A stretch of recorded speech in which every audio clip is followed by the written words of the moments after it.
हरियाणा से जो सामने आ रही है, हरियाणा में प्रदूषण की मार लगातार जारी है। कई जिलों में AQI 300 के पार दर्ज किया गया है और बढ़ते प्रदूषण से लोगों को सांस लेने में काफी परेशानी आ रही है। प्रदेश सरकार प्रदूषण कम करने पर काम कर रहा है और बहादुरगढ़ में AQI 453 रिकॉर्ड हुआ है, तो रोहतक में 415 दर्ज हुआ, सिरसा में 403, गुरुग्राम में 388 और फतेहाबाद में 377 रिकॉर्ड हुआ है। वहीं जींद में 366 एयर क्वालिटी इंडेक्स रिकॉर्ड हुआ है। हरियाणा की हवा बेहद खराब श्रेणी में है। जैसे जैसे तापमान और घटता जा रहा है, वैसे वैसे प्रदूषित हवा अपना कहर और ज्यादा बरसाती हुई नजर आ रही है। 453 एयर क्वालिटी इंडेक्स का मतलब समझते हैं आप, जो बहुत ही हजारिया स्टेट होती है, जिसको गंभीर स्थिति माना जाता है। जो धुंध आपको नजर आती होगी वो सिर्फ धुंध यानी कि फॉग नहीं है, वो स्मॉग है। उस फॉग में प्रदूषित तत्व मिक्स है जो हवा की गुणवत्ता को बहुत ज्यादा खराब कर रहे हैं। हरियाणा के अलग अलग इलाकों में कितना एयर क्वालिटी इंडेक्स है वो भी हम आपको बताएंगे, लेकिन उससे पहले हम आपको बताते हैं कि हरियाणा के कई जिले ऐसे हैं जहां पर एयर क्वालिटी इंडेक्स 300 के पार दर्ज किया गया है। बहादुरगढ़ में 453 रिकॉर्ड हुआ है, रोहतक में 415, सिरसा में 403, गुरुग्राम में 388 रिकॉर्ड हुआ है, फतेहाबाद में 377 और जींद में 366 रिकॉर्ड हुआ है। ये बहुत खराब श्रेणी मानी जाती है वायु गुणवत्ता को लेकर, जो बहुत ही ज्यादा ऐसी स्थिति में अभी है कि न सिर्फ सेंसिटिव ग्रुप्स के लिए, पर यह हवा एक हेल्दी इंसान के लिए भी बहुत खतरनाक है। ये ग्राफिक्स के जरिए देखिए, आपको दिखाते हैं कि कहाँ क्या हाल है। फतेहाबाद में 377 रिकॉर्ड हुआ है, जींद में 366 और चरखी दादरी में 349, सोनीपत में 345, भिवानी में 330, फरीदाबाद में 297, पानीपत में 296, हिसार में 266, कैथल में 257 और मानेसर में 239 रिकॉर्ड हुआ है एयर क्वालिटी इंडेक्स। अंबाला में 228 और यमुनानगर में 223 रिकॉर्ड हुआ है। कुरुक्षेत्र का और करनाल का एयर क्वालिटी इंडेक्स फिर भी थोड़ा बेहतर है बाकी जिलों के मुताबिक। कुरुक्षेत्र में 191 रिकॉर्ड हुआ है और करनाल में एयर क्वालिटी इंडेक्स 156 रिकॉर्ड हुआ है। हरियाणा का AQI अलग अलग जिलों में जिलेवार तरीके से भी हम आपको दिखा रहे हैं कि क्या वहां पर वायु की गुणवत्ता अभी है। पॉल्यूशन केवल राजधानी दिल्ली की समस्या नहीं, दिल्ली के जो नेबरिंग स्टेट्स हैं उनकी भी समस्या है। एक नेशनल इशू है जिसको बहुत गंभीरता के साथ इस इशू को एड्रेस करना चाहिए और इस पर काम होना चाहिए, बैठकें होनी चाहिए। हरियाणा की वायु की गुणवत्ता अलग अलग जिलों में कितनी है वो ग्राफिक्स के जरिए हम आपको दिखा रहे हैं।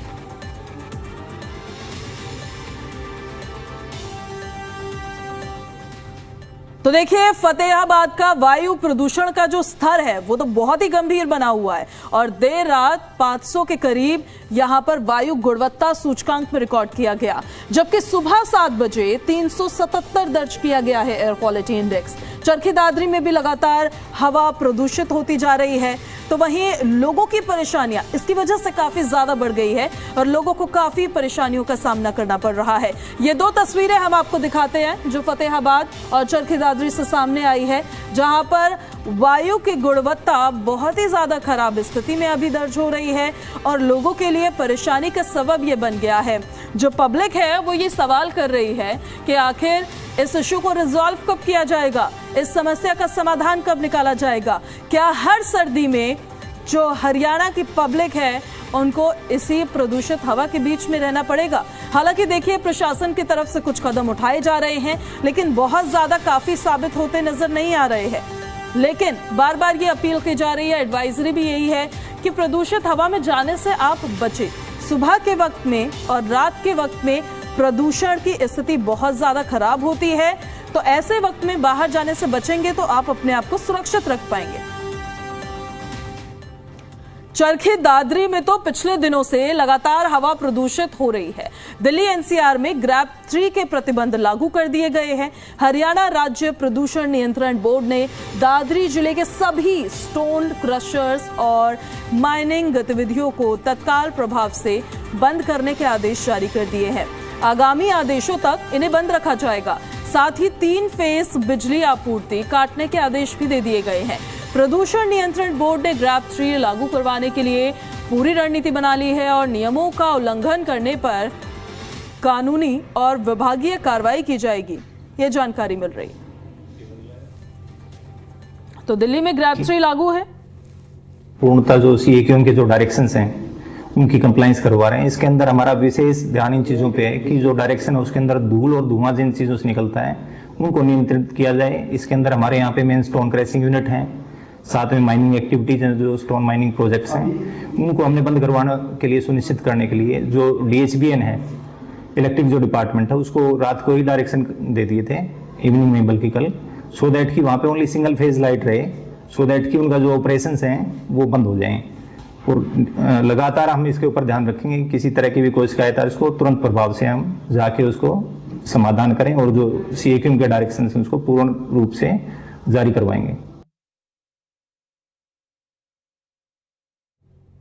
तो प्रदूषण की मार है जिसकी वजह से लोग काफी ज्यादा परेशान होते हुए नजर आ रहे हैं। ऐसे में प्रशासन कितने कदम उठा रहा है, कितना वो असरदार साबित होता नजर आ रहा है, इस पर बातचीत करने के लिए हमारे 2 सहयोगी हमारे साथ लाइव कनेक्ट हो गए हैं।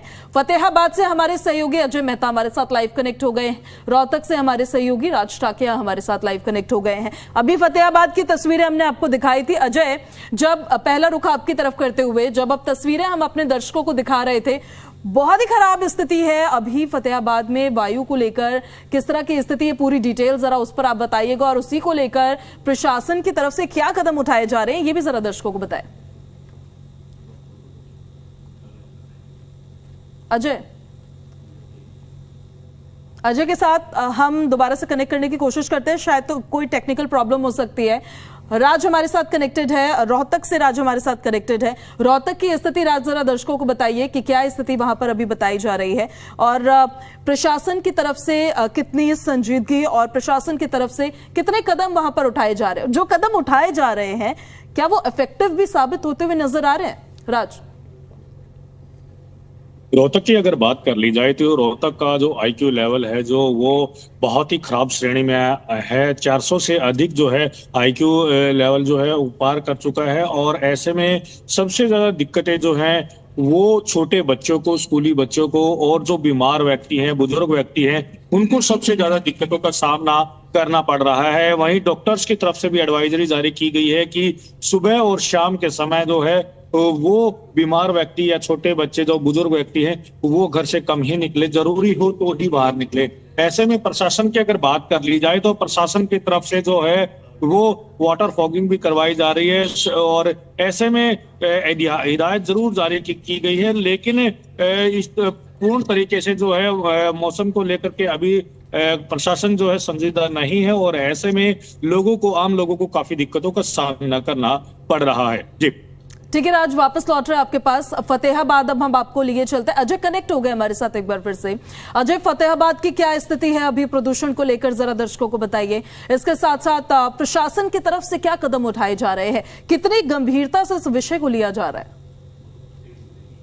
बिल्कुल, देखिए, अगर हम फतेहाबाद में AQI यानी कि वायु गुणवत्ता सूचकांक की बात करते हैं तो बेहद गंभीर स्थिति में पिछले 15 दिनों से बना हुआ है। लगातार जो है 400 के करीब पूरा दिन ये रहता है, लेकिन शाम होते होते ये 500 को भी क्रॉस कर जाता है। लगभग 5 बजे 6 बजे के बाद पूरा शहर एक गैस चैम्बर में तब्दील हो जाता है। लोगों का बाहर निकलना इतना मुश्किल हो जाता है कि लोग अगर बाहर निकलते भी हैं तो मास्क लगा करके और अपने आंखों को भी गीला करके निकलते हैं, ताकि किसी प्रकार की जलन और चुभन उन्हें महसूस ना हो। लेकिन फिर भी जितना पॉल्यूशन है, उस पॉल्यूशन के आगे ये प्रिकॉशन कम पड़ती हैं। फिलहाल जो है प्रशासन की तरफ से एहतियात बरतने की बात कही जा रही है। हालांकि प्रिकॉशनरी जो स्टेप्स है वो प्रशासन की तरफ से नहीं उठाए गए हैं। हालांकि प्रिकॉशनरी जो ये कहा गया है कि लोग अपने घरों के आसपास जो है जो पब्लिक प्लेस है वहां कूड़ा ना जलाए। इसके अलावा अपने स्तर पर कुछ स्प्रिंकलिंग भी करते रहे।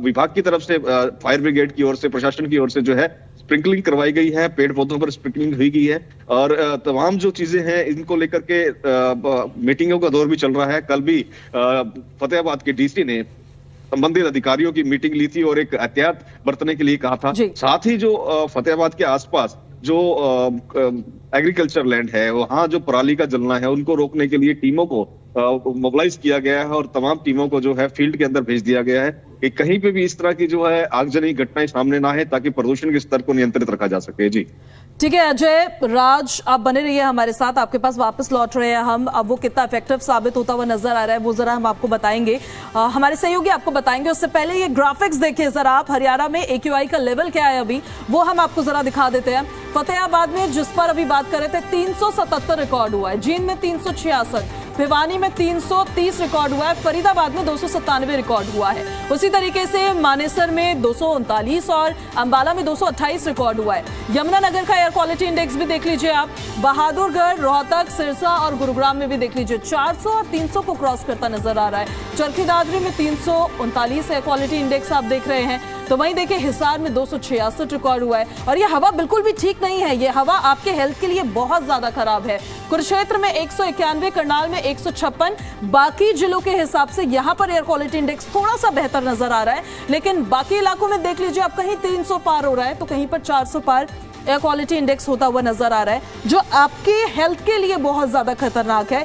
और ये वायु जो है, ये एयर जो है, इसको जब आप इनहेल करते हैं तो उससे आपको बड़ा नुकसान होता है। राज और अजय हमारे साथ लगातार बने हुए हैं। राज जरा ये बताइए इफेक्टिव कदम क्या नजर आ रहे हैं, फैक्टर्स क्या नजर आ रहे हैं जिसकी वजह से हवा इतनी ज्यादा प्रदूषित? क्या तापमान का सिर्फ कम होना, ठंड का आगमन ही इसके पीछे फैक्टर्स है या रोहतक में और भी रीजंस है?